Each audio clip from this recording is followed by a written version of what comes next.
Dragi ljubitelji odbojke, dobar vam dan iz Osijeka. Evo nastavljamo s upoznavanjem naših juniorskih reprezentativki.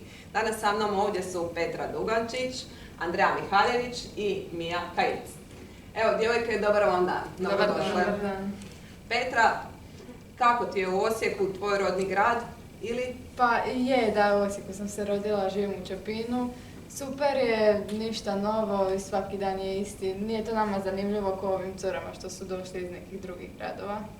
Kako je Mija na treninzima, je li naporno? Kako ste zadovoljni s uvjetima? Uvjeti su odlični i treninzi su isto jako kvalitetni i zanimljivi i smatram da ćemo ovdje još više naučiti i napredovat i mislim da uvjeti nam olakšavaju da naši treninzi sve bude bolje.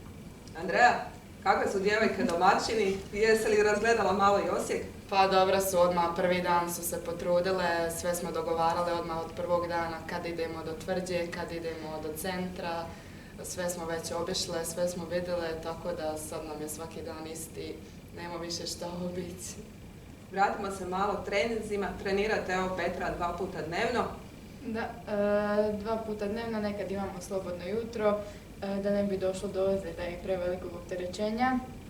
A nedjelja nam je slobodan dan, da imamo za rehabilitaciju, za terapije curama kojima su potrebne i sve je ostalo super.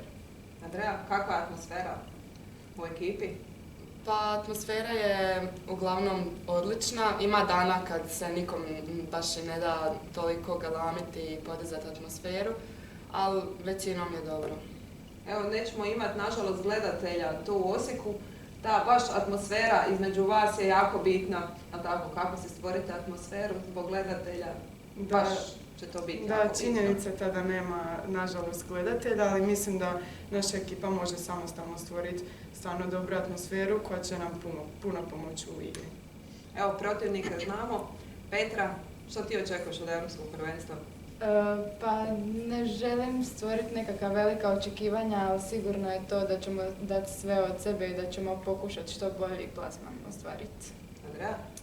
Pa iskreno, ja vjerujem u našu ekipu i vjerujem u dobar rezultat i ne sumnjam da će svaka cura dati sve od sebe da u što boljem svjetlu predstavimo svoju državu.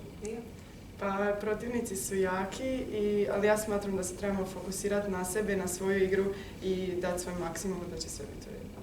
Mija, Petra, vas bijete tu u Osijeku u školu. Koje škole pohađate? Ja idem u prvu gimnaziju Osijek, to je opća gimnazija. Ja sam druga jezična gimnazija. Još jedan špoli s nama. Tako je. Sportska gimnazija u Zagrebu. Evo, djevojke, kad ste počele igrati odbojku i zašto? Evo, krenut ćemo, Petra, da ne idemo po nekom redu. Nije kada si ti započela trenirati? Ja sam započela početkom 3. osnovne. Znači, odbojku sam počela trenirati sasvim slučajno, isprobavala sam se u raznim sportovima i odbojka mi se najviše svidjela i u njoj sam ostala. Pa ja sam počela nešto ranije, sa 7 godina. Iskreno nije me nikad toliko zanimala odbojka, niti neki sportovi s loptom. Ja sam uvijek htjela ples, ali pošto sam bila malo pogrbljena, doktorica je rekla da bi bilo dobro da treniram odbojku, da ću se tako ispraviti. Ja sam u 2. osnovne krenula, isto sasvim slučajno s prijateljicom sam se igrala. Ona je htjela ići, ona je krenula na trening i ja sam je tako šla s njom i zavolila jako i dalje danas treniram. Mija, gdje igraš? U kojem klubu? Oduvijek, još uvijek u Žoko Osijeku. Andreja? Ja sam trenutno u HAOK Manastir. Trenutno u Oku Čepinu, ali ja nemam klub. Pa nema veze, naći. Kako uspijete uskladiti stalna treniranja, školske obaveze, ima li vremena slobodnog? Pa ima slobodnog vremena, uvijek, mislim, barem meni je uvijek na prvom mjestu su bili treninzi, škola je malo zaostala, ali sve se to lijepo uklopilo i uspijevam sve odraditi.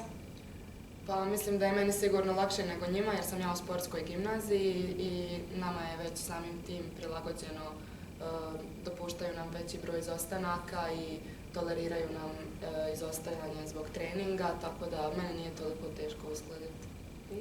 Pa teško je, ima se stvarno malo slobodnog vremena, ali uz dobru organizaciju mislim da je sve moguće i trenirati, ići u školu i ipak imati nekog svog vremena za sebe. Da niste odbojkašice, što bi jednog dana bili? Ajoj, pa sigurno nešto vezano za sport. Andreja? Pa iskreno da nisam odbojkašica ne vjerujem da bi bila u sportu. Možda neki ured, nešto. Pa ja svakako mislim da bi bila u sportu sad, kojem to ne znam. Znači, sportašice, ured, imamo svašta. Djevojke, hvala vam lijepo na razgovoru, želim vam puno sreće na Europskom prvenstvu. Hvala. Hvala. Dragi gledatelji, lijep pozdrav iz Osijeka.